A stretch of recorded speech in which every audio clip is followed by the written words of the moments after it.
안녕하세요. 만나서 반갑습니다. 여러분들과 같이 한검 심화과정을 진행하게 될 김영준입니다. 자, 오늘 시간에는 어떤 내용을 다루게 될 것이냐? 바로 선사시대입니다. 선사시대가 뭘까요?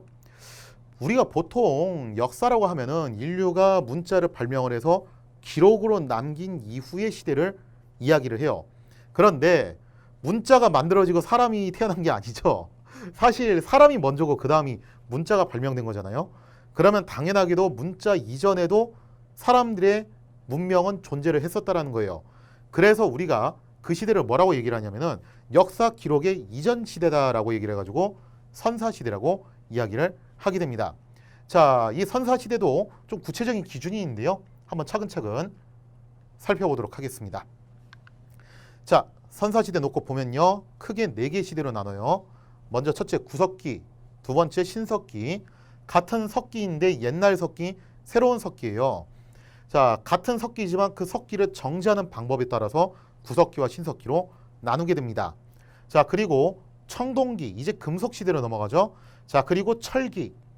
지금도 철을 쓰는데? 뭔가 이상한데? 그죠? 네, 이상할 거 없습니다.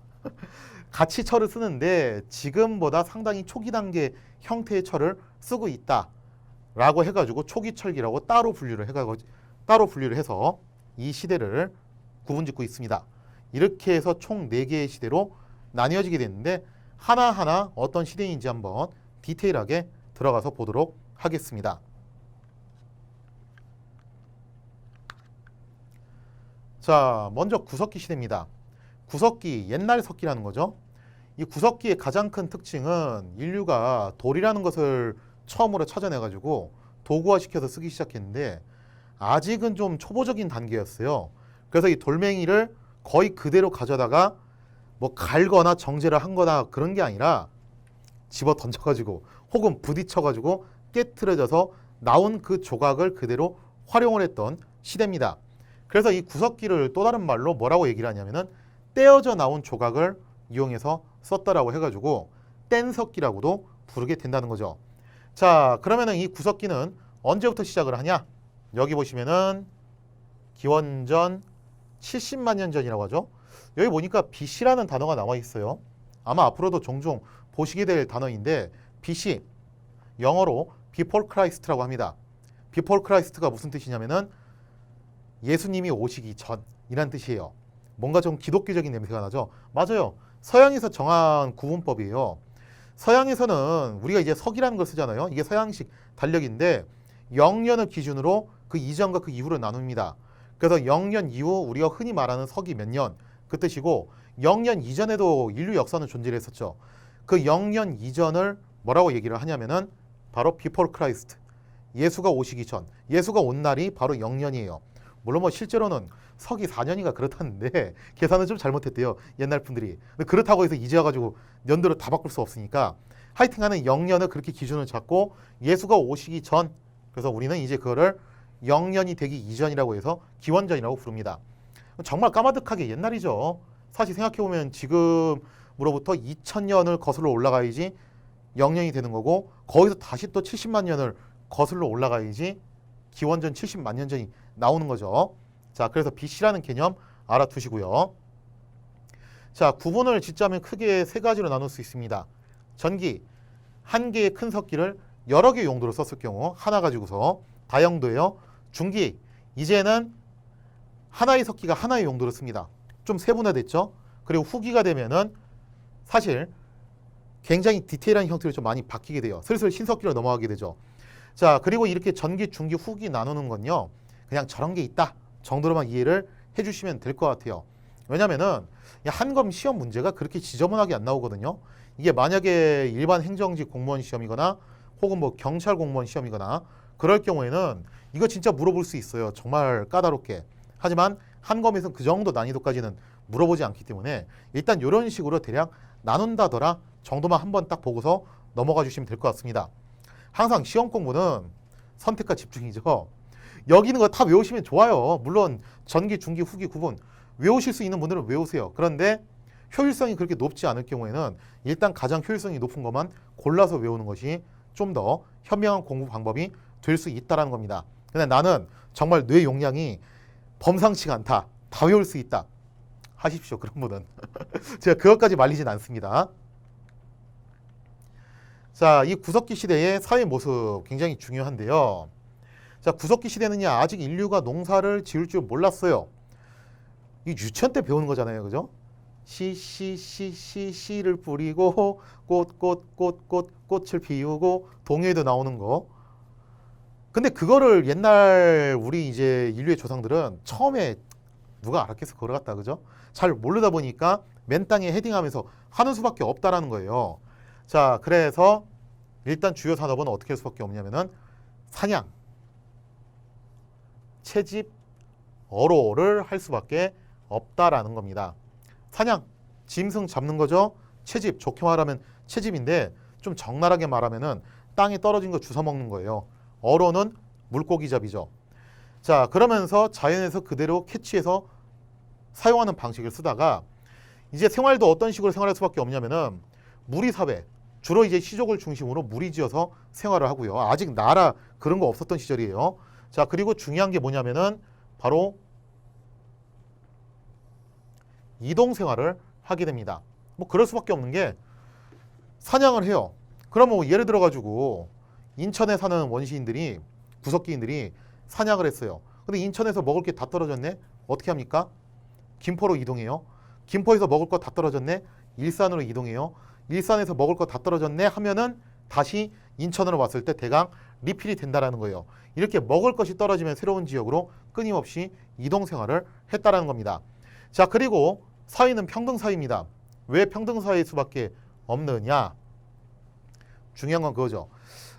사냥을 해야 되다 보니까 서로 가족 구성원 간에 협동이 잘 돼야 돼요. 그래서 내가 힘이 세다는 이유로, 내가 강하다는 이유로 모든 걸 독차지하게 되면은 힘이 없는 가족 구성원들은 어떻게 되죠? 도태될 수 있겠죠.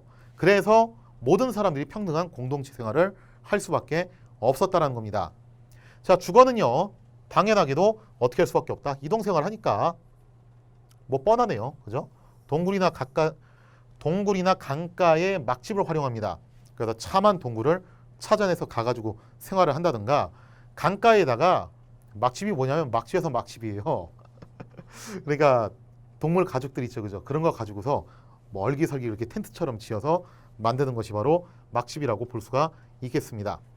자, 그리고 이 시대 사람들도 나름의 여가 생활을 했을 테니까 예술 활동을 했겠죠. 그 예술 활동 사실 뭘 의미하는 건지 정확하게는 알 수 없지만 대략적으로 봤을 때 동물의 뼈를 이용한 고래, 물고기, 조각품들, 나름 이제 주술적인 의미가 있는 그러한 행동들을 했던 것으로 추정을 하고 있습니다. 자, 구석기 시대 유적지 정말 여러 개가 있는데 이거를 뭐 다 외우실 필요는 없어요. 물론 거듭 말씀드리지만 다 외우실 수 있으시면은 외우시는 게 좋기는 해요. 그러나 일단 꼭 알아두셔야 될 거, 어떤 거 알아두셔야 되냐면은 반드시 외우셔야 된다 하는 거는 연천 전공이, 이거 너무 중요합니다. 왜냐하면 구석기 시대에서 가장 획기적인 발명품이 뭐냐면은 주먹도끼예요. 이게 왜 획기적인 발명품이 되냐면은 구석기 시대에 사용했던 도구는 대부분 다 두 손으로 잡고 쓰는 거예요. 그런데 놀랍게도 주먹도끼는 한 손으로 잡고서 사용을 한다는 겁니다. 그러면 한 손으로 주먹도끼를 잡고 한 손으로 비어 있으니까 이 빈손으로 다른 일을 할 수 있다는 거잖아요. 뭐 얼마나 획기적이냐 이거죠. 자, 그래서 연천 전공리에서 주먹도끼가 출토됐다. 꼭 기억해 두시고요. 자, 그리고 나서 또 기억해 두실 게 뭐냐면은 뭐 공주 석장리, 하여튼 남한에서 최초로 발견된 거죠. 자, 그리고 청원 두루봉 동굴에서 흥수아이가 출토되었다. 이게 어린아이의 유골인데 이것도 굉장히 중요합니다. 이름이 왜 흥수냐면은 발견하신 분 성함이 흥자 숫자 되세요. 그래서 발견하신 분 성함을 따가지고 흥수아이라고 하는데 어린아이 유골이 이 청원 두루봉 동굴에서 출토가 된 거예요. 어린아이예요. 어릴 때 그렇게 단명을 했으니 부모 입장에서 얼마나 가슴이 아팠겠습니까? 그래서 장례를 정말 정중하게 매장을 했는데 그 슬픔을 표현한 흔적이 보여요. 최대한 평평한 돌 위에다가 이 흥수아이를 눕혀놓고 그리고 주변에 고운 흙과 꽃가루들을 뿌려놓은 겁니다. 이걸 통해서 알 수 있는 게 뭐냐면은 아마 모르긴 해도 이 시대 사람들도 가족이 죽었을 때 거기에 대한 슬픔을 표현을 할 줄 알았고, 현대하고는 좀 차이는 현대하고는 차이는 좀 있었겠지만 나름의 뭐가 있었다. 장래 풍습이 있었다라는 것을 우리가 미루어 짐작을 해볼 수가 있겠죠.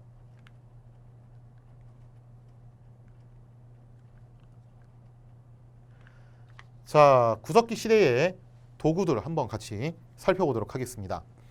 자, 도구. 구석기 시대를 또 다른 말로 뭐라고 한다? 기억해 두시라고 했었죠. 바로 뗀석기. 떼어져 나온 조각을 쓰기 때문에 뗀석기라고 이야기를 한다라는 겁니다.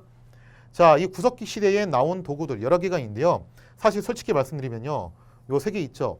그렇게 안 중요해요. 그냥 저런 게 있구나 정도만 이해를 해두시면 되고요. 정말 중요한 건 뭐냐면은 여기 있는 주먹도끼, 이거 정말 중요합니다. 별표 3개짜리. 이거 나오면 어느 시대다? 바로 구석기 시대다. 주먹도끼가 보면은 한 손으로 착 감겨서 쓸 수 있게끔 그렇게 만들었죠. 이게 정말 포인트예요. 자, 그 다음에 또 중요한 게 뭐냐면 순배찌르개인데, 이 순배찌르개는 구석기에서 신석기로 넘어가는 그 과도기 단계, 그 시대는 뭐 이제 또 중석기라고도 따로 그렇게 지칭을 하기도 하는데, 자, 그 과도기 단계가 되면은 이제 점점 자연환경이 오늘날의 모습하고 상당히 유사해집니다. 구석기 시대는 거의 뭐 빙하 시대죠. 맘모스, 우리가 흔히 이제 매머드라고 불리는 그 커다란 짐승들이 돌아다니던 시대에서 이제 어떤 시대가 오게 되냐면은 토끼, 여우, 다람쥐 이런 체구가 작은 동물들이 등장하기 시작을 했다라는 거예요. 그런데 그 체구가 작은 동물들을 이 주먹도끼 들고서 우가우가 하면서 따라가 가지고 잡으려고 한다. 아, 잡히겠어요, 이게 솔직히 말해서. 그러니까 어떻게 하냐면은 포인트가 이거예요.